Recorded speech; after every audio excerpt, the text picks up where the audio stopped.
Primeira carta de Paulo aos Coríntios, capítulo 13. Nós vamos ler apenas um versículo, o versículo 11. Diz a palavra do Senhor assim: Quando eu era menino, falava como menino, sentia como menino, pensava como menino. Quando cheguei a ser homem, desisti das coisas próprias de menino. Final do versículo 11. Quando cheguei a ser homem, desisti das coisas de menino. Oremos, irmãos. Senhor, nós pedimos a Tua misericórdia e pedimos a Tua graça. Traz sobre nós o entendimento da Tua palavra. Ministra, ó Deus, aos nossos corações. Em nome de Jesus. Amém. Meus irmãos, a palavra que nós temos hoje para compartilhar com vocês é sobre maturidade. Hoje nós vamos falar sobre maturidade. O que me chama a atenção nessa carta que Paulo escreveu à comunidade aos Coríntios é que era uma igreja com características muito peculiares. Era uma igreja que vivia a manifestação poderosa dos dons. Era uma igreja onde a diversidade dos dons era conhecida e era experimentada naquela igreja. Imagine, irmãos, quando essa igreja se reunia, as pessoas eram curadas, as pessoas falavam em línguas, havia ali intérprete que traduzia aquilo que estava sendo ministrado em línguas estranhas. Existia naquela igreja pessoas que tinham o dom da revelação de Deus. Existiam pessoas ali capacitadas para trazer o entendimento na palavra do Senhor. Mas é interessante que quando Paulo vai ministrar a respeito dos dons, ele começa no capítulo 12, a impressão que dá é que ele pula o capítulo 13 e começa a ministrar sobre os dons novamente ao chegar no capítulo 14, mas na verdade, o capítulo 13 é o momento em que Paulo vai dizer que há algo maior do que tudo. Porque isso que é algo maior do que tudo, que Paulo chama de caminho sobremodo excelente, é o caminho do amor. Alguns dizem que este é um hino que Paulo exalta, este dom de Deus, esta manifestação da presença, do poder, da pessoa de Deus, que é tão manifesto, como João vai dizer, Deus amou o mundo de tal maneira que deu seu Filho, ou seja, essa personificação do amor que é Jesus. Paulo vai dizer que é isso que sustenta todo o resto, que o amor é a base de tudo o que se vive na igreja. Os dons são maravilhosos, serve para edificar os irmãos, serve para fortalecer a nossa fé, mas o que sustenta a igreja continua sendo o amor que vem de Deus e que alcança o coração de todos nós. A impressão que eu tenho, meus irmãos, é que Paulo, que vai descrevendo o amor e vai falando tantas coisas importantes sobre este amor, esse ágape, que faz a diferença, que transforma a nossa vida, esse amor que vem do trono de Deus e alcança o nosso coração. Quando chega no versículo 11, ele vai dizer: quando eu era menino, pensava como menino, sentia como menino, agia como menino. Mas agora eu cresci, me tornei homem e deixei para trás as coisas de menino. Parece que Paulo começa a falar uma outra coisa que não tem nada a ver com amor. Mas aí, queridos, é que muitas vezes nós nos enganamos. Paulo continua num processo de exortação àquela igreja e àqueles irmãos, para dizer que relacionamentos fortalecidos só acontece a partir de pessoas maduras. Que relacionamentos bem estruturados só acontece com pessoas maduras, com pessoas que quiseram andar um pouco mais, com pessoas que decidiram abrir mão do seu conforto, da sua comodidade, para fazer algo mais. Paulo está trazendo aqui, meus irmãos, algo extremamente importante, porque ele traz uma palavra de exortação a uma igreja que precisava crescer no Senhor, uma igreja que precisava amadurecer no Senhor, uma igreja que precisava alcançar a varonilidade do varão perfeito, ou seja, uma igreja que precisava olhar para Jesus novamente, para ser fortalecida no Senhor e na força do seu poder. Uma igreja que precisava abandonar a criancice, uma igreja que precisava abandonar as coisas do começo para poder experimentar algo mais profundo, algo mais poderoso, algo que Deus queria fazer através e na vida daqueles irmãos. É interessante, queridos, eu estava hoje falando sobre um artigo que eu achei muito interessante, o título desse artigo. Diz que a nossa sociedade é uma sociedade que está em busca, à procura de adultos. Onde estão os adultos da nossa sociedade? Existe uma nomenclatura criada agora, recentemente, na época da modernidade, da pós-modernidade, chamada adolescência. A adolescência, segundo os especialistas, é algo que acontece entre a infância e a vida adulta. Mas a Bíblia nunca fala sobre adolescência, é interessante isso. A Bíblia fala sobre as crianças e a Bíblia fala sobre os adultos. A Bíblia fala sobre os meninos e fala sobre os homens. Aonde estão os adolescentes? Claro, a gente entende dentro do ramo da psicologia, para que a gente possa compreender as fases que cada um passa no seu processo de maturidade. A gente entende isso claramente. O que a gente muitas vezes não entende é que algumas pessoas entram na adolescência e não saem nunca mais.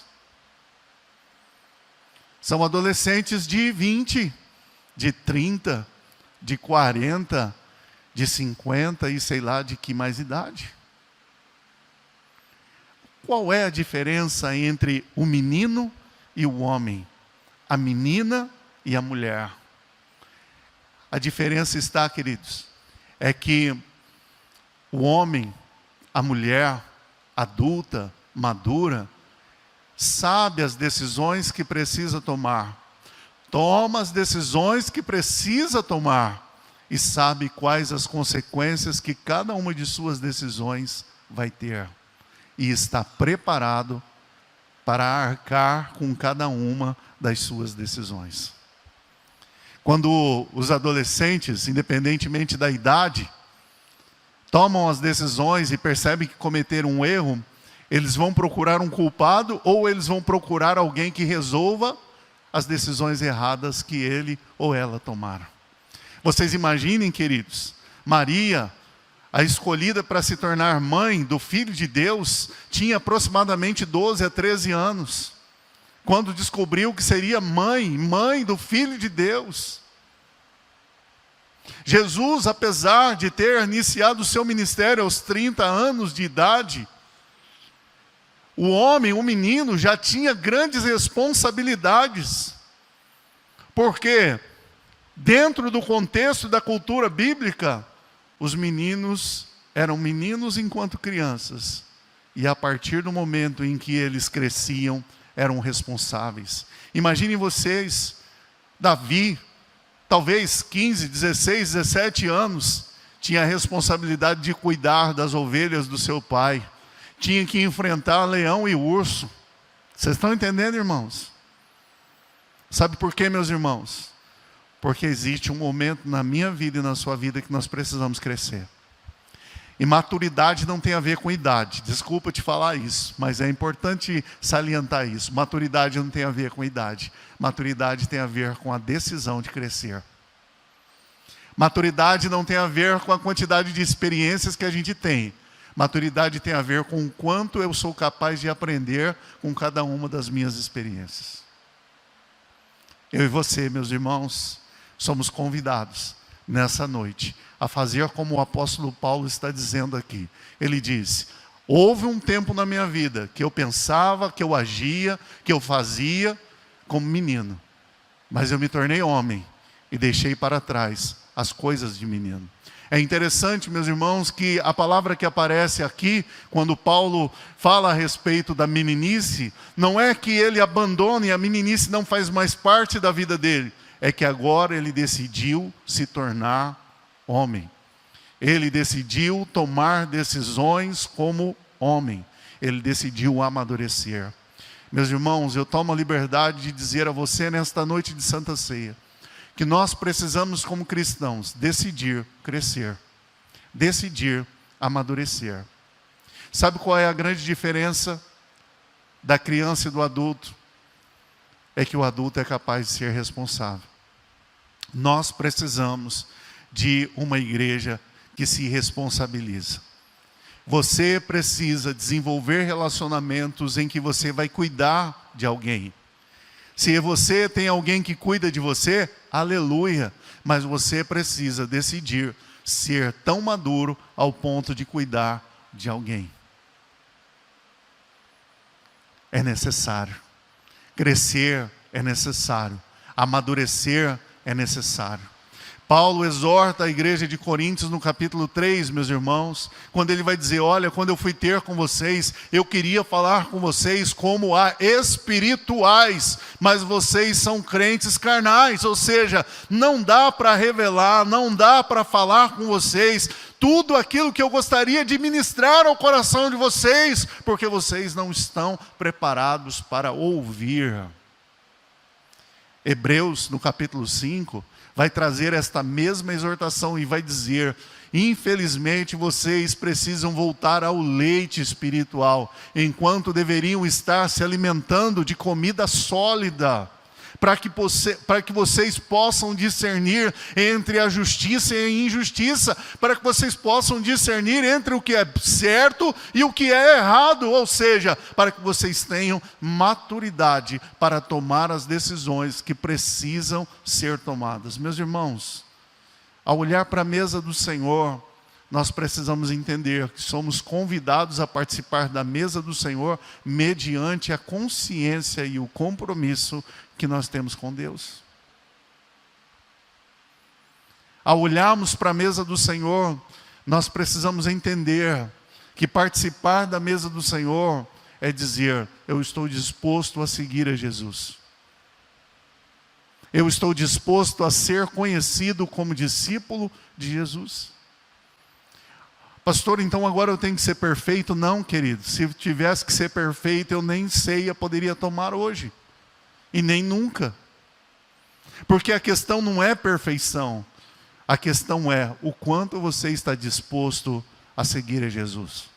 O quanto você está disposto a se arrepender dos seus pecados. O quanto você está disposto a recomeçar. O quanto você está disposto a perdoar. O quanto você está disposto a servir. O quanto você está disposto a cuidar.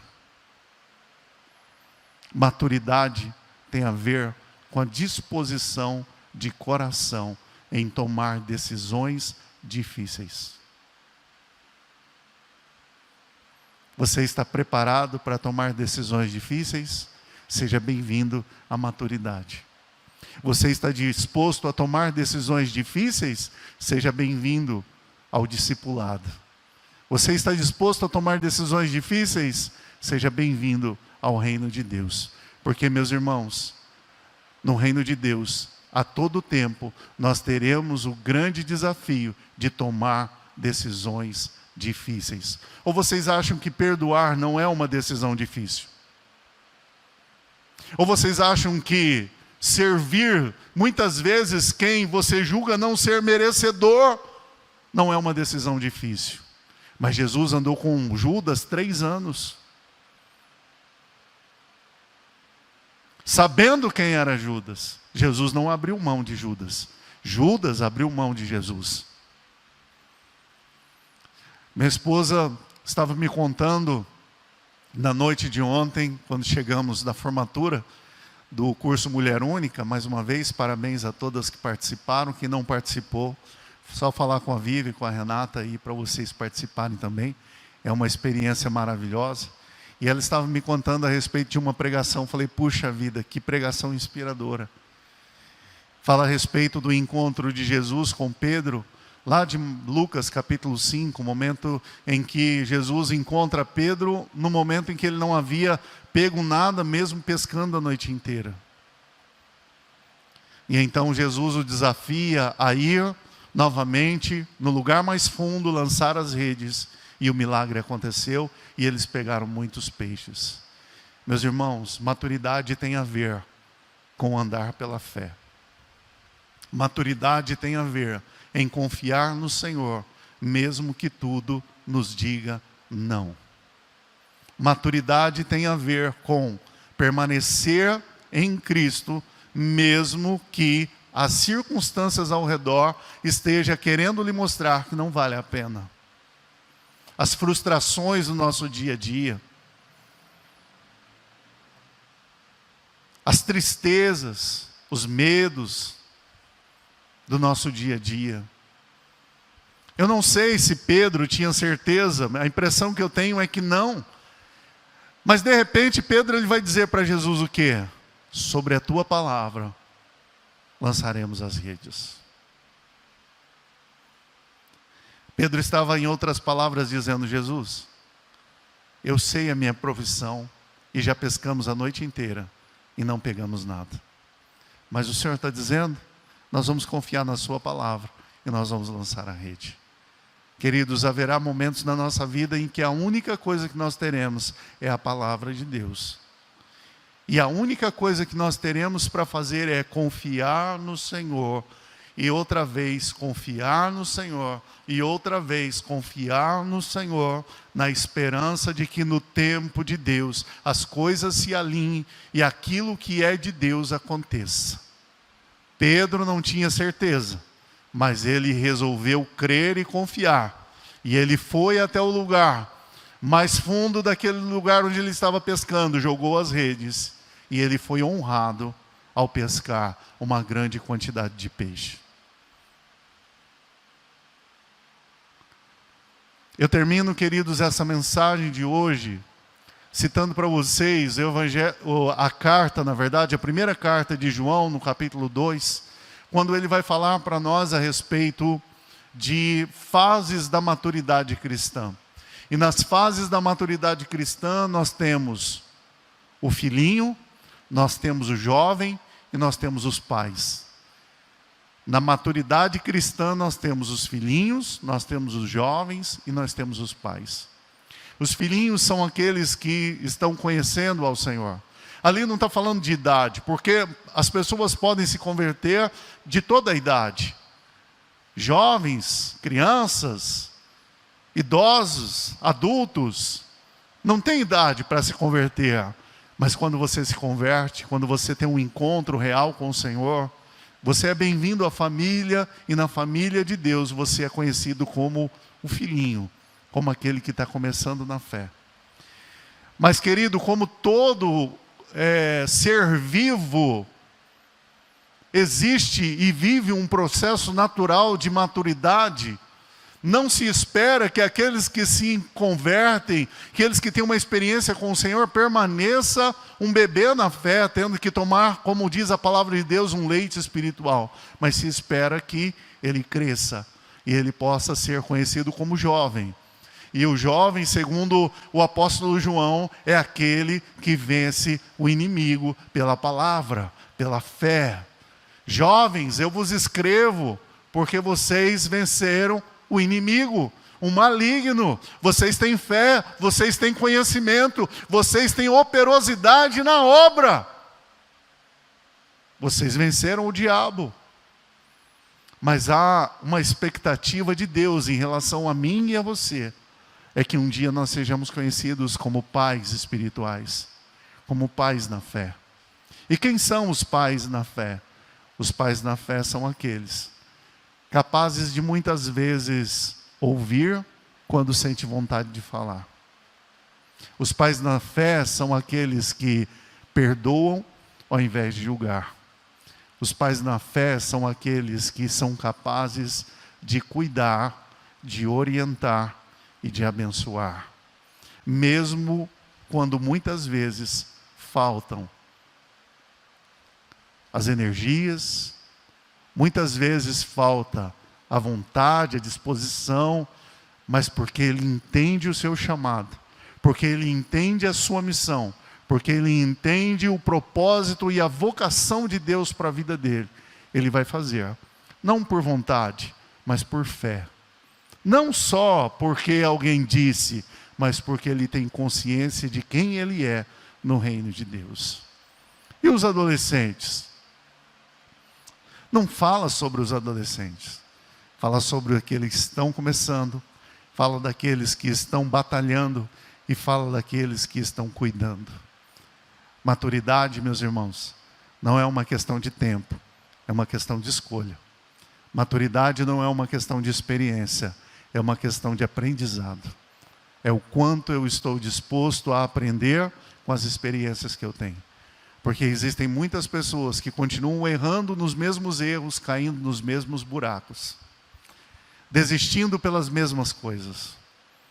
Não, Deus não quer que você fique nisso. Deus quer que você dê um passo a mais. Deus quer que você avance. Deus quer contar como você, como contou com Isaías, quando ele disse: quem enviarei, quem há de ir por nós? Isaías, sem pestanejar, disse: Senhor, eis-me aqui, envia-me a mim. Meus irmãos, o amor de Deus é manifestado de maneira plena na vida daqueles que são maduros na fé. O amor de Deus é um convite, mas o amor de Deus é uma missão. O amor de Deus é um convite ao pecador machucado, ferido, como diz o pessoal por aí, estrupiado na vida. É um convite. Mas o amor de Deus também é uma missão. Para aqueles que já experimentaram o poder transformador do amor de Deus, agora se tornam cooperadores desse amor, para continuar abençoando e transformando vidas para a glória e honra do Senhor. Deixa eu te falar uma coisa muito importante nessa noite. Deus conta com você. Mas Deus só pode contar com pessoas maduras. Porque aqueles que não são maduros desistem. Aqueles que não querem amadurecer não permanecem.